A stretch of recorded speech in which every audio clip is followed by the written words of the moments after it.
Fairy tales, they're everywhere. They make movies out of them, but a lot of times, basically since the beginning of them, there hasn't been an explicitly gay character in any of them until now. Hulu has a new cartoon out that you can watch about a heroine named Rosaline. And in it, she goes out through the forest and she runs into a bunch of different fairy tale archetypes, outsmarts them. But finally, a fairy godmother says, well, let me get you a prince, young lady. And she says, no, that's not my jam. I want a princess. And she goes home and she has a girlfriend and everything. It's a very short video. I hope you go watch it. It's from Daniel Errico, who also had a cartoon called The Bravest Knight Who Ever Lived, which in 2015 told the story of a knight who fell in love with a prince. And they lived happily ever after. Thoughts, 5 words or less. Thank you. More, please. Happy feelings everywhere. Drawing positive attention. Such a good cartoon. Did you watch it? I don't know. Pause. I tried to be clever, and then I was like, no, it's not going to happen. I ran out of time. I just realized I'm not clever. So it's good. It's really good. I actually haven't seen the full thing yet. It's 4.5 minutes. It seems like it's going to be longer, but it's really short. Yeah. And what's smart about it is it says, kind of tips its cap to the fact that there are so many things you think about when it comes to fairy tales. Mm-hmm. And Rosaline just goes out into the forest. She runs into a witch, outsmarts her. That happens. She runs into a wolf, outsmarts it. That happens. Runs into a fairy godmother. Those are in everything. And starts going along the script of your normal fairy tale and then flips it on its head. Mm-hmm. And it's so nice. We talked recently about how in the promo for Finding Dory, there's a lesbian couple for a second, and you didn't like that. Oh, really? Yeah, for a second, there's a possibly lesbian couple. Grace didn't like that. What do you think about this? I think this is a very good example of what I was talking about with Finding Dory, to a much lesser extent, because this is obviously a short cartoon on Hulu, and it's not a major motion picture release, but it's not hard, and I don't think it's too much to ask to just have normal LGBT representation and not have it be, like I said in the video with Finding Dory, an Easter egg that people can look for and speculate on, or a maybe character. It's not too much to ask to just have a normal LGBT storyline for kids, and it's not difficult. You can still have the fairy tale and just have someone be gay or be trans or be, I guess, sexuality non-conforming or whatever the you want to do. It's actually not that hard, and I think that this short sets a really good example, and I'm hoping that companies like Pixar and Disney will see this and will see the precedent that it has set, that it's easy to incorporate these storylines. It's not a big stretch. We're not asking for anything different. We just want to be included. Yeah. Irina, you see it? You watched? Yeah, I saw it. I think it's important to have, a representation of what some kids are going through. We saw ourselves as, princesses or what have you. For a kid watching this, it's important to see that, there's other kids out there like me. I'm going to find my princess, at the end of the day, everything's going to be cool. And it's important to have these cartoons not just for kids, but also for parents. Because I think parents are the ones that we need to bring over to our side and have them comfortable with, presenting these stories to kids. It's usually the parents that are the more conservative. Mm-hmm. My child is not ready to hear and learn about this. And this is one way to just, make it more mainstream and just have people have honest conversations with their kids. There's a children's book that's called Families, Families, Families. Mm-hmm. It's a very easy reading. If you want to educate your kids or just tell them that, there's all sorts of families in the world. Some kids have 2 dads. Some kids have 1 mom. Some kids are raised by their grandparents. Everything's going to be okay. Mm-hmm. So it's important to have, companies do more of this. Yeah, Kenny, you're a dad. I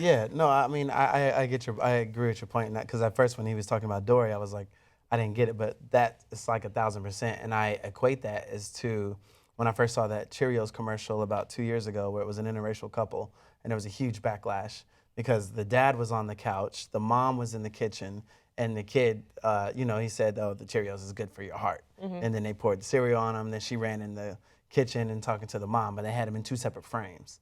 It's like when you start putting them in the same frame, then the conversation changes. So I get that point 1,000% on when you have to have that dialogue, and I agree with you on that now that I kind of understand that from that perspective. I didn't understand it at first, and then it really is like a lot of people want to do nice things out there and move the conversation along. But it is weird if they don't consult the people whom it would benefit to see if this is even a good way to go about it. Yeah. Because yes, every journey of 1,000 steps, a mile starts with a single step. But like, let's make sure we're walking in the right direction before we. Yeah, yeah. I think what you were saying as well is I don't like my community being sort of a token. Like, ooh, look, kids, there might be a lesbian couple, but it could be two sisters with their baby. Like, we'll never actually tell you. I don't like that. That is a cop-out. I'm glad that this is a cartoon for children, directed at children, that just addresses it head on, but not in a complicated way, because I hope you would agree as a father, I know my parents certainly feel this way, is that it's explaining sexuality to kids is actually really not that difficult. It's not as much of a sit-down conversation as I think some parents make it out to be. You just say, I hope I'm this way when I'm a parent, where it's like, yeah, I married your mom, and now you're here, and some people have two moms, and that's totally fine. And if you want to marry a guy, I feel sorry for you, but that's I would be. We also use humor in this household. Yeah, that's pretty much how I feel about it. I think parents try to be too clever with a lot of conversations. Because it's got to be terrifying. Yeah, it's you think it's terrifying, but it's like, in my situation, I'm divorced, so. Now there's someone else in the picture, and it's having that conversation with my son and saying, and like easing it into it, so we just use the friend word, and, but that person is around a lot to kind of get him used to being around that person. And then eventually, like, you start seeing more and more, then he starts to get it. And then kids are so smart. Yeah. You think that you're trying to hide stuff from people, and they retain so much. Yeah. And like yesterday, my son he had blurted a phrase. I'm not gonna repeat it, but I was just like, "Where'd you hear that from?" He's like, "I heard it in your room," and I was like, "Oh, I need to turn that down." It's like, oh snap. Yeah. Because and odds are there's going to be things that you mess up. Yeah. Like right now, there's this whole conversation about millennials versus like Generation Xers and what the difference is in terms of self-esteem and feeling entitled. Like you had a generation that they declared there's not enough self-esteem here, so let's build it with the next generation. And now the criticism of the new generation is they have too much self-esteem. Right. And so you can't get it right. The odds are you're gonna mess something up, but it's worth trying. That's what I like about this. It's worth making a thoughtful, intentional effort. That's what I appreciated. Here's something is, a lot of times fairy tales exist to symbolically communicate something to kids without saying it right on the top. Right. And usually it's broader themes. And it seems things like, whoever, Dumbo is a story about someone who doesn't fit in because something about them is different. Now there's a lot of people then who can go ahead and identify with, I'm different, but that means I'm special. There's something about me no one else has. And that's a great way to do it in code. What this calls out is that in having that code, in having that symbolic way of communicating truth, we've gotten kind of lazy and relied on, but we'll tell it through the story of a boy who falls in love with a girl and they live happily ever after. Right. So find the way to identify with it, but at the end, you've got to be a king and a queen in a castle. Yeah. Right. And that's it. And this gives them the opportunity. I don't know. I'm glad they have that conversation going.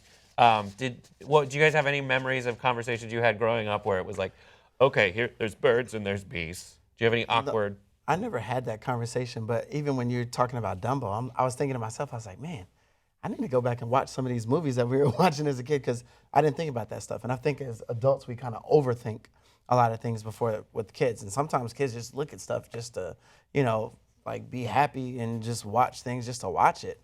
Like Dumbo, I never thought about, he didn't fit in. Like I didn't equate that to people talking about I had the big head and I was doing this and that and I was always getting cracked on the school bus and I hated riding the bus.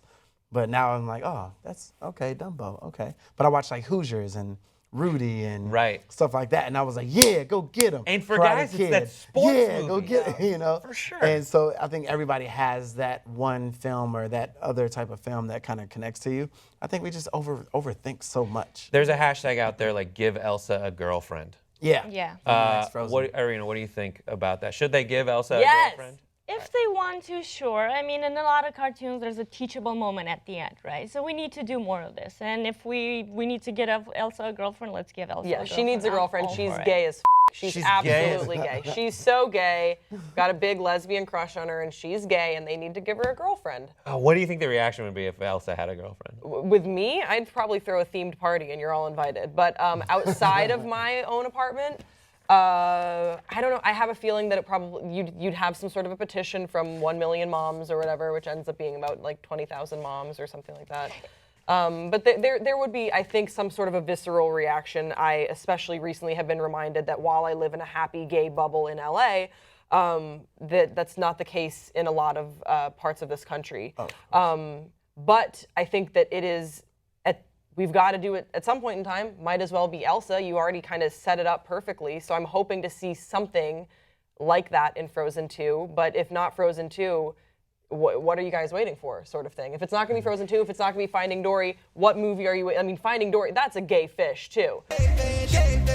Gay fish, yo. Motherfucking gay fish. I'm a fish, yo. We're talking about some gay characters. Yeah. You could either create a whole new character or just like the ones you've already teed up. Come on. Yeah, I think so. Yeah, I tried to come up with a list of existing gay characters. Ooh, that's good. And it was we talked about this last time. Ursula the Sea Witch So gay. is a lesbian, Oh, but yeah. she's angry. Yeah. The only like happy She could be a drag queen. could be a drag queen for sure. Merlin and Archimedes in Sword in the Stone. It's like wizard, and he like lives. He's awesome when his dream is to go to Bermuda, and he comes back with awesome shorts. Yeah, he's questioning. He's probably questioning. Mad Madam Mim and Timon and Pumbaa. They're all from Sword in the Stone. yeah, right. But Timon and Pumbaa, For sure. I think they're gay. Yeah, they're goals. They're relationship goals. Yeah, I'm sure. And maybe in one of those like 7 animated straight-to-video sequels, they do come out of the closet and onto the savannah. All right, and also, isn't Beauty and the Beast love who you want to love? Well, I mean, you could make an argument for bestiality with Beauty and the Beast, Right. but I don't think that's really what they're going for. I Yeah. think that was pretty Furries. prince and princessy. I thought they may have been trying to kind of take away from the Barbie and Ken perspective.